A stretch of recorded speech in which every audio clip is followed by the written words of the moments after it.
व्यासपीठावर आदरणीय ओबीसीचे नेते माननीय छगन भुजबळ साहेब आणि आदरणीय सर्व व्यासपीठावरचे नेते मंडळी, मित्र हो, मी या निमित्ताने एवढंच सांगतो की ओबीसीच्या लोकांच्या ताटात माती कालवण्यासाठी शिवाजी छत्रपती महाराजांना विरोध करणारे निंबाळकर, पिसाळ आणि भोसले जर कोण होते ते सर्व आता या जरंगे पाटला बरोबर आहेत।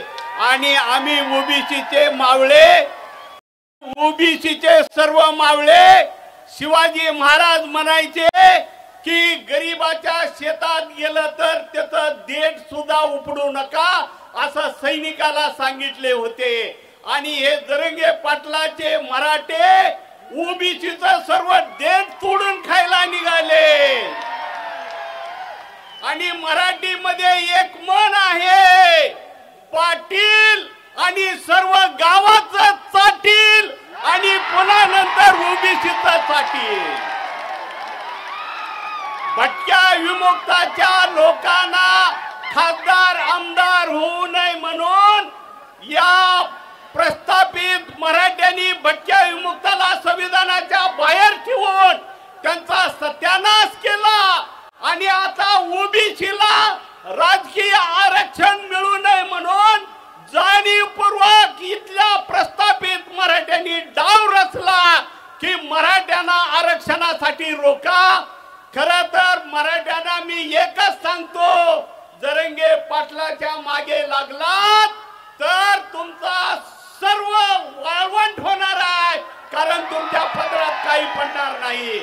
फक्त इथं प्रस्थापित मराठ्यांना जाणीवपूर्वक ओबीसीना सत्तेत येऊ द्यायचा नाही असा पण बांधलेला आहे, त्याला आपण भीक घालू नका। आणि जर तुम्ही भुजबळ साहेबाला दम देणार असाल किंवा त्यांना टोल करणार असाल तर याद राखा, आम्ही भटक्या विमुक्ताचे ओबीसीचे 70% लोक महाराष्ट्रात आहोत। तुमचा बियाला सुद्धा माणूस आमदार खासदार निवडून येऊ देणार नाही। तुम्हाला सर्वाला घरी पाठवण्याची सोय केली आहे।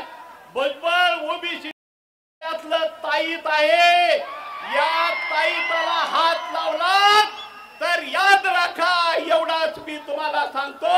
आणि भटक्या विमुक्तानं तुम्हाला वेगळं पाडण्यासाठी डाव रचलेले आहेत। आता वेगळं पाडायचं नाही, भटक्या विमुक्तांनी आता ओबीसीच्या हाताला हात जोडायचा आणि सर्व मराठ्यांना आता शेळ्या मेंढ्या राखायला पाठवायचं आणि आपण सत्तेत बसायचं। मी शेवटी एवढं सांगणार आहे की ओबीसीनो स्वाभिमानाची मशाल पेटवा, ओबीसीनो स्वाभिमानाची मशाल पेटवा, मराठ्यांना सत्तेतून कायमचा हटवा, मराठ्यांना सत्तेतून कायमचा हटवा आणि ओबीसीना सत्तेमध्ये पाठवा, ओबीसीना सत्तेमध्ये पाठवा। आणि सर्वांची गरिबी भुजबळ साहेब आता तुम्हीच हटवा, भुजबळ साहेब आता तुम्हीच हटवा आणि हा महाराष्ट्र नव्यानं डटवा। ये दीवार पर्दों की तरह हिलने लगी है, शर्त लिखी थी कि बुनियाद हिलनी चाहिए। दोस्तों, सिर्फ हंगामा खड़ा करना मेरी आदत नहीं, मेरी कोशिश है कि ओबीसी की सूरत बदलनी चाहिए और सत्य के तरफ दौड़ना चाहिए। जय ओबीसी, जय महाराष्ट्र, जय भीम, जय ज्योती। धन्यवाद सर। यानंतर प्राध्यापक लक्ष्मण हाके यांना विनंती करतो की आपलं